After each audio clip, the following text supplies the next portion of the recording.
Thank you everyone for joining us for our TWU State Employee Charitable Campaign UnGala Kickoff. The Chancellor's Kickoff Luncheon has historically been our initial SEC event tradition where we come together as a community to show our support for this important month-long fundraising campaign. Given the logistic challenges of hosting a large catered event and the continued need for social distancing and mask wearing, this year we have elected to host another UnGala instead. My name is Nora Sierra. I am David Rylander. Scott, you're muted. Sorry, everybody. I'm Scott Martin, and we are this year's TWU SECC Steering Committee co-chairs. If you have any questions as we present this year's SEC campaign information, please email them to Nora Sierra. I'm going to screen share really quick because the TWU SECC theme this year is Gold Medal Giving, Champions in Challenging Times. This year, all three campuses will be working as one towards our goal of $100,000 and 100% participation. And just as a side note, if you haven't yet, you can still pledge towards this UnGala before we have our prize drawing at the end of this presentation. Just click on the link that we're about to post in the chat area. Our TWU SECC website is your one stop to find everything you need to participate in this year's campaign. We will post updates as information becomes available. Similar to this event, the TWU SECC Steering Committee has kept some fun virtual activities this year, but we are also planning to return to in-person 1K, 5K run or walk, whichever you prefer, the Tribalathon, the chili cook-off, and the basket auction. We're also continuing our paperless donation options. But before we share with you these exciting opportunities, we would like to welcome our Chancellor, Dr. Phaeton, to talk to you about the importance of this fundraising campaign. I gotta unmute myself so you don't have to tell me, right? So thank you, Nora, Scott, and David for your leadership, really, of our Texas State Employee Charitable Campaign. Again, this year, we were just talking about how many years you've been involved in it. I mean, that's really impressive, and I really appreciate that commitment. So I think we are due for a rebound year, right? Yes. So at Fall Assembly, I told a story of this corn farmer. And as I was reflecting on what motivates us really to engage with SECC at Texas Women's, that story came to mind again. And since Gary hasn't heard it, I'm going to quickly retell it now. So there was this farmer whose corn consistently won the top prize of best corn. And a reporter had learned about this farmer's strategy of sharing his prize-winning seed with neighbors. And so the reporter was perplexed and asked the farmer about it because he said, you know, that doesn't seem logical. Why would you want to share, if you have a prize-winning crop, why would you want to share that with your competition? And the farmer said, well, everyone knows that the wind and the birds and the insects carry pollen far and wide. So if my neighbors have inferior crops, then my crops will also suffer. So I need everyone to have better crops so I can also have better crops. And I thought this is just perfect for as a metaphor, basically, for the SECC, because this reporter was originally perplexed because of his lived experience. But when he stepped into the farmer's shoes for a minute, then his understanding quickly changed. And I've had people write to me and saying, you know, how can you ask us to give when we have lost so much in this pandemic? What about my personal situation? What about my own financial hardship? And really, honestly, it's fair. That's a very fair question. And to be honest, I am not actually asking. But instead, you know, what I'd like to do is kind of remind each of us of those times when we have also leaned into charity, and how did it make you feel? Like that reporter, for example, when you step into somebody else's shoes, you may have a very different understanding, may give you a very different feeling and emotion. And personally, I find that giving to charities that matter to me brings me joy, especially when I see the outcomes and the difference that the gift makes in the success of others. So in short, I hope that you will join me in finding some organizations that make a meaningful difference and that pledging your support through the SECC payroll deduction or one-time giving. And I think you will find some of the joy that it will give you. So I look forward to Texas Women's playing its part again and to bring our gifts to the table, as I like to say, and to build vecindad, which is the Spanish word of that feeling of, neighborhood feeling in our communities. So thank you. And now let me turn it back over to the SECC co-chairs. David. Thank you, Dr. Phaeton. The pandemic continues to have a big impact on all of us, and many of those who have been hit the hardest are those who are already in the most need. Historically, TWU employees have been very gracious in our giving through the State Employee Charitable Campaign, winning multiple awards for participation and per capita giving. And we look forward to continuing this tradition. Every dollar we raise helps people in need. There are a few important things to note this year. Firstly, torchbearers will not be distributing or collecting pledge forms to help ensure the health and safety of our community. Not to worry, there are several ways to make your pledge donation. Each method allows you to identify how much and to which charities you wish to donate. Please note that all payroll deductions start in January and run through December. One-time payroll donations are not an option for TWU, but you can make a one-time donation online with a check, credit, or debit card. This year, we're encouraging everyone to give online through the SECC website. Online payroll deduction pledges and one-time credit or debit card event activity donations can both be made through the Give Online button on our How to Give TWU SECC webpage. You'll also notice that we have posted a new video on how to give that is specific to TWU employees giving online. So that should help you with the process. You can also submit your payroll deductions via digital forms. We've added electronic forms that can be accessed here, and you can print these out and send these via campus mail to Nora as well. Nora is also happy to send you a physical form via campus mail if you email her a request. So donations toward event activities can also be made online via check or via the online system. Just make sure those checks are made out to SECC, and they can get mailed to Nora's address at the bottom of the Give Online page. So we do encourage everyone to make a payroll deduction pledge. Just remember that your event participation donations are an additional pledge and should be submitted separately from your payroll deduction. We want to thank the Chancellor's Office, Chartwells, and University Housing and Dining who have provided all the TWU dining dollars so that we could award great event prizes to the winners. TWU dining dollar prizes can be used at any TWU dining facility and are good on any campus through September 2022. We also want to thank the TWU Foundation, who has made it possible for us to continue with the $1,000 student scholarship that will be awarded as part of the Dr. Betty Myers Challenge. In memory of Dr. Myers, we are continuing a form of the challenge she began to encourage TWU participation in the SECC campaign. Academic components will be eligible for a drawing to win a $1,000 student scholarship sponsored by the TWU Foundation, and non-academic components will be eligible for a drawing for a group pizza party sponsored by the Chancellor's Office and Chartwells. We hope each of you will encourage your program or department to pursue this continued participation challenge. We love the excitement this challenge creates, and it always gets our campaign started in a big way. Check out the SEC website for details. You can also visit the SECC website for details and registration deadlines on each of the exciting events. To participate, you'll first need to register and pledge for the event via the registration links. So on our main page, you'll find all of them, both in person and virtual, on the main page, and they're all linked on the side.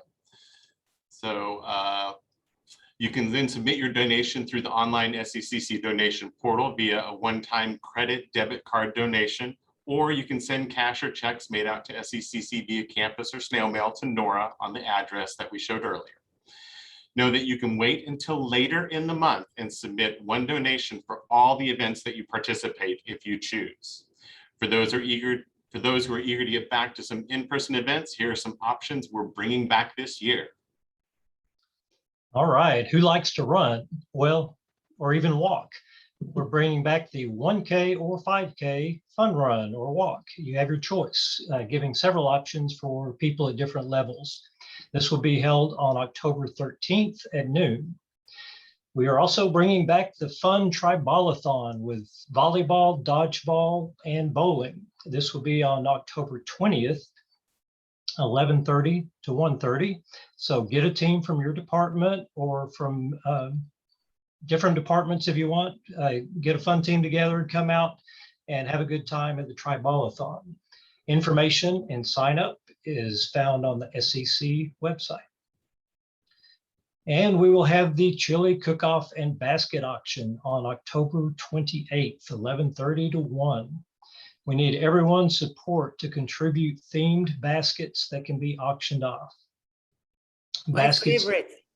Yes, fun time. So get in the spirit, get your baskets to Nora Sierra on the ACT 10th floor in the conference room by Monday, October 25th. Be creative. The basket that gets the highest bid will get a prize for everyone who was involved in creating the basket. We will practice sanitation and as much distancing as we can at these events, and we encourage all participants to wear face masks and socially distance at any in-person event. And for those who like online fun, we are also bringing back some virtual activities, including a new one. The first virtual fun is new and will be a win, lose, or draw competition next week. So sign up soon. A noontime slot for the competitions will be arranged for each team. Information and a sample video can be found on the TWU website. You can pledge to coordinate your own team or sign up as an individual. Teams do not have to be department or component specific. You can gather a group of colleagues from across our campuses to play together. Individuals who sign up will be randomly assigned to teams. Next, we will be bringing back the popular virtual bingo game on Thursday, October 21st. Everyone loves bingo, right? Each bingo card is only $1 to play, and you can win TW dining dollars for every bingo. Note that each bingo card can only be used one time, and we will play up to 10 games. The registration deadline is Tuesday, October 19th, so make sure to pledge for lots of cards so you have a better chance to bingo. Sign up on the TW SECC bingo webpage. Finally, we're bringing back the popular virtual escape room. All right, navigating at the same time. And this is actually part 2 of the game we played last year. So Houdini Who, being a lone escape artist may be impressive, but having a team work together to overcome difficult challenges shows something much greater, collaborative spirit and perseverance. So we're excited to offer a virtual escape room collaboration experience for teams this year. A team can consist of up to 6 players. Again, you can pledge to coordinate your own team or sign up as an individual. The teams must be able to meet via your favorite communication platform. Zoom, Skype, Google Meet, doesn't matter, as long as you can talk to each other.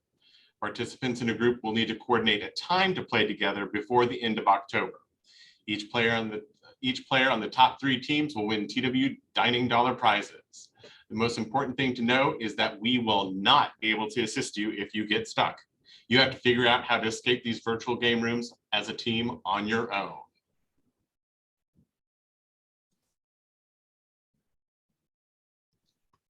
So now that we have shared with you all of the exciting opportunities we have coming up with the TWU SECC campaign, we would like to invite the president and CEO of the Denton County United Way, who is managing our Denton and Dallas area state employee charitable campaigns, to say a few words. So welcome, Gary Henderson. Dayton, Nora, Scott, thank you so much for the work you've put into this year's campaign, the creativity. I love the technology. Just amazing what you do at TWU. I want to pull the curtain back just a little bit, share my screen, And David, just to check, are you seeing our responding to the COVID financial crisis screen? Yeah, I want to tell you about your Denton County and larger than Denton County nonprofit sector over the last 12, 18, almost 24 months now. We as a community set a goal very clearly March, April of last year when we were on the leading edge, I guess, of COVID-19. We established that no one in Denton County would lose their housing because of the financial impacts COVID-19 was bringing to our county.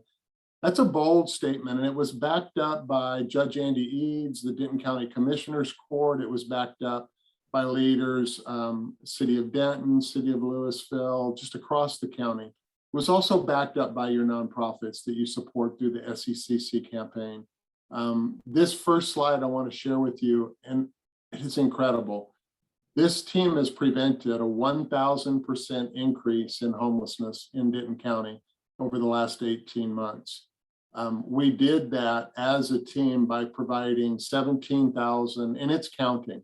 The teams are working today, they're working through the end of the year. We have stimulus resources to carry us through 2022. We'll honor that commitment that you don't lose your home in Denton County because of COVID. So 1,700 months of assistance to 7,800 households. That, to put it into perspective, is roughly a decade of normal, non-pandemic Denton County nonprofit sector work. It's just been fabulous. And if you caught us before the webinar started, the meeting started, we were talking about this rapid embracing of technology that COVID, while I would never say COVID was a good thing for anyone, but for your nonprofit sector, it caused us and allowed us. I kind of look at it both ways to use technologies that frankly you've embraced for years at TWU and you use obviously quite flawlessly. But in the nonprofit sector, we might have said, wow, we don't really think we can spend donor dollars on things like Zoom or Microsoft Teams. But when we were all quarantining and our teams, our nonprofit teams, were scattered into their homes, we still had to serve a community that needed housing, supportive services, health services, mental health services, crisis response services, services for children who are victims of abuse and neglect, domestic violence victims and survivors. So we did that by leveraging technologies you've obviously used for quite some time. And as it relates to keeping people in their homes, and it's just so basic. If a single mom with young kids loses their housing, it's more than just losing their housing. It's all the possessions that get lost in that transfer. It's the emotional upheaval that the family goes through. It's the impact to her children's educational process. So this fundamental thing, well, it sounds so simple. Let's pay rent, let's pay utilities, let's keep our families housed, let's keep their utilities on. That was a fundamental baseline need that we promised to cover, and we did. So organizations that you see in your SECC handbook, like Christian Community Action in Louisville, Friends of the Family, Giving Hope, Grace Like Rain, Interfaith, MetroCrest Services down in Carrollton, Next Steps in the Colony, Salvation Army in Denton and in Louisville, we became one virtual nonprofit. Every Thursday at 9:30, those case managers from those agencies get in a Zoom like this, and we talk through the process. And we talk through, who are we serving? How are we serving? What's our pipeline? Our backlog today, even though part of our community feels like COVID is over, it's not. Feels like the economy is open and people are back to work. Some are not. In Texas, we lost over 50% of our Texas childcare businesses. They're small businesses that didn't make it through the pandemic shutdown. So for that, again, that single mom with young kids, and that's so many of our students at TWU, that single mom with young kids getting back to work, there's two problems. There's two barriers to begin with. Is there a place for me to put my children outside of the school day or if they're preschool age? And then secondarily, can I afford that? So that's phenomenal, the way those nonprofits have worked together. I love data. I'll tell you stories, but I love data. And each week we are reporting back to Judge Eads and the Denton County Commissioners how many households we've served on a weekly basis.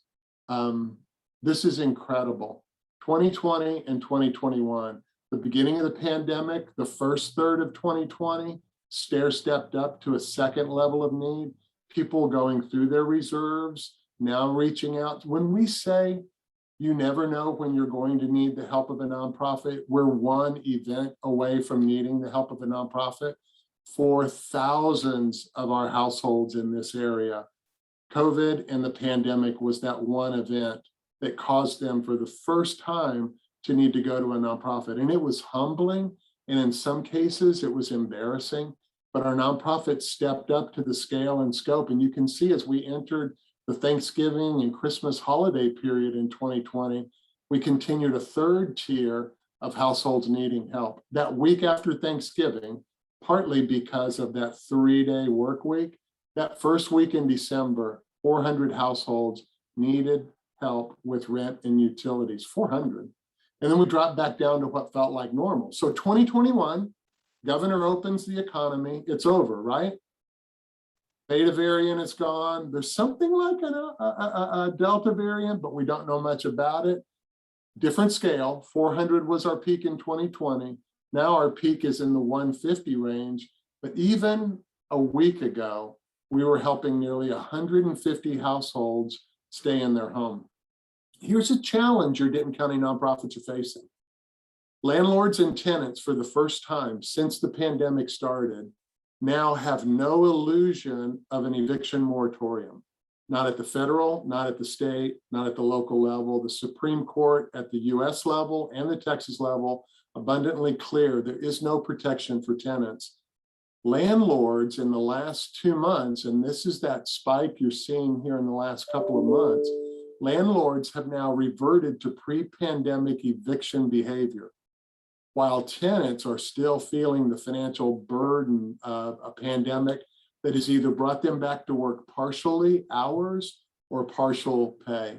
So while it feels like things have gotten better, there is a group in our community that things clearly are not better just yet.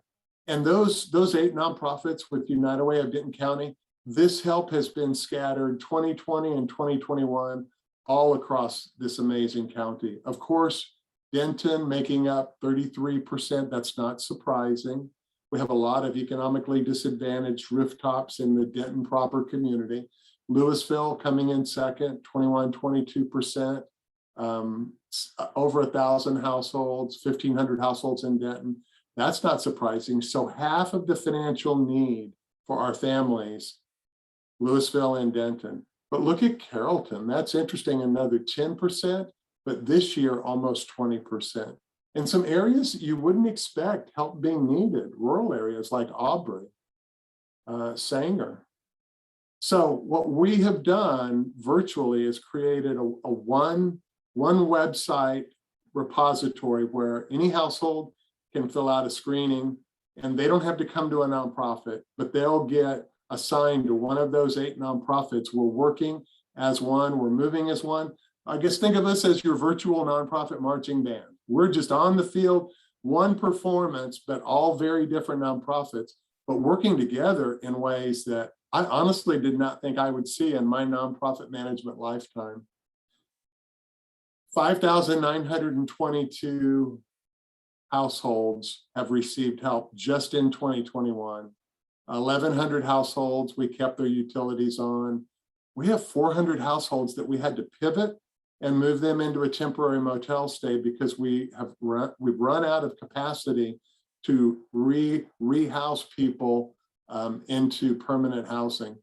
And then temporary hotel stay 62. Unfortunately, 765 applications out of 7,000. We were not able to qualify through these federal programs, but working with Commissioners Court, we have American Rescue Plan Emergency Rental Assistance 2, that program coming online in the fall.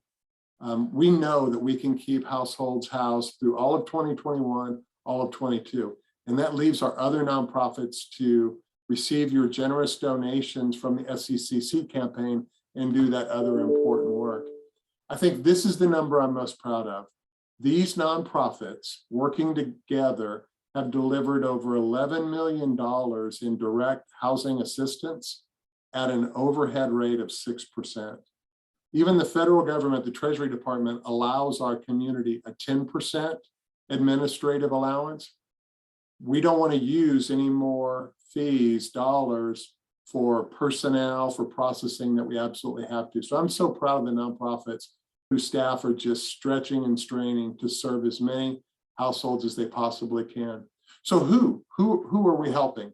Well, this program, this housing stability program, is modeled off of a HUD income eligibility program, and it's based off of the term average medium income. And I want to talk about that single mom with 2 kids, so a 3-person household who's making $64,000 or $48,000 or $40,000 or $24,000 at the 30% AMI, 50% AMI, 60% AMI, or 80% AMI. If a household's making more than 80% AMI, we cannot help them. 71% are falling in this first column. Single mom, 2 kids, $24,000 a year. You just can't live in Denton County, a household of 3 on $24,000. Another 22% of those households we served are at the 50% AMI. So when you add the 70, rounded up to 72, another 22, 93% of the households fall into this 50% AMI or below. If it wasn't for the nonprofits you support through the SECC campaign, that would be thousands of homeless households because of the pandemic. And when we look at that household, we call them ALICE, asset limited, income constrained. Housing and childcare eat up the biggest amount of the total household budget. We've got to do a better job as a community providing workforce housing that's affordable and accessible, and workforce childcare, because our families need to get back to work, but they need those 2 basic resources within their midst. We've done a lot of work this year with developing a lens of racial equity in our nonprofit sector. And I'm proud to say, Dr. Phaeton, that your own Dr. Jason Lambert, who has been guiding us so effectively, we launched a Racial Equity Council. We're working with other nonprofits in the sector. But what we're seeing that's disturbing us, just with this one housing assistance program, Black households are participating 4 times over their relative percentage of the county population. Asian households 3 times. We have some refugee populations in Louisville, Burmese Chin refugees, for example, that really drive that Asian population. Or white households participate at a fraction. 1 in 3 needing assistance. We talk about systems in your Denton County nonprofit sector, the systems that led these households to be more fragile than these white households. We have to examine them, we have to re-engineer them, we have to improve them. We have to help people get back to work. It's been a paradox for us. Of the households we have provided rent and utility assistance for, only 12%, nearly 13%, are back to work full-time, full pay, full hours. 24%, partial pay or partial hours. And when you read in the paper or you hear in the media information about unemployment, please recognize that's only part of the story. Texas Workforce Commission really only measures for us employed and unemployed. But this middle gray area of underemployed, that single mom, couple kids, working multiple jobs and still not having enough to provide for her family, falling in this underemployed category. And then half of the households we're keeping housed, avoiding homelessness, aren't finding work. And the paradox, the disconnect is what we hear from our business community. I have jobs, I have openings, and I can't find workers. So we've launched together a resource, Denton County Works, and we want to make it as simple for our households seeking work to have resources, resume skills, job interview skills, even access to clothing for interviews. Our households that are struggling to get re-engaged in the workforce here on the back, hopefully back half of COVID, they're not always ready to interview for and successfully gain that job that will provide for their family. So I would say in your nonprofit sector, we have to keep providing through your generous donations through the SECC campaign, these emergency safety net services. We have to help our children in the CPS system. We have to help our women who are victims of domestic violence and are surviving that abuse. But once we, as a community, not just a nonprofit sector, TWU is part of this system also. Once we have helped them weather that crisis, we have to continue to help them move towards self-sufficiency and stability. So I agree with Dr. Faden. It's difficult for me to say, please give, when I know the kind of year so many households have had in our community. We read the stories. The applications for housing assistance give us so much just insight as to people being at the end of their rope. And if you are one of those families, or you know someone who's one of those families, you please have to connect them to us and let us help them in 2021 and in 2022. There is more housing stability resources in the community than we have ever seen and we will ever see for rent, utility payments. Your nonprofits, though, really struggled in the last year because of COVID to fund their operating expenses. I would say most nonprofits in our community are down 25%. Our fundraising was down just for our one nonprofit, about 21%. So it's a time where we would just, as your partner, ask if you have the means either to help make our need known or give yourself, please. It is desperately needed. And your nonprofits are trying to work as cost effectively as we ever have. But I would equal that appeal with, if you know somebody who needs help, you have to connect them to our nonprofit sector. This is not a time to let members of our community fall through the cracks. I just want to say thank you again to Scott, Nora, David, Dr. Faden. This was about the best hour of my year. I get to do a lot of things throughout the year. Love TWU. You guys are so precious to us. And each year, the enthusiasm that you bring to this campaign is amazing. But the work you do to give often first-time college attenders and college graduates that last open door that they'll walk through that puts them on a trajectory for the life they dreamed of is just so powerful. So from your partner, United Way of Denton County, on behalf of our peers, the nonprofits in Denton County, thank you so much for all you do to help us help people.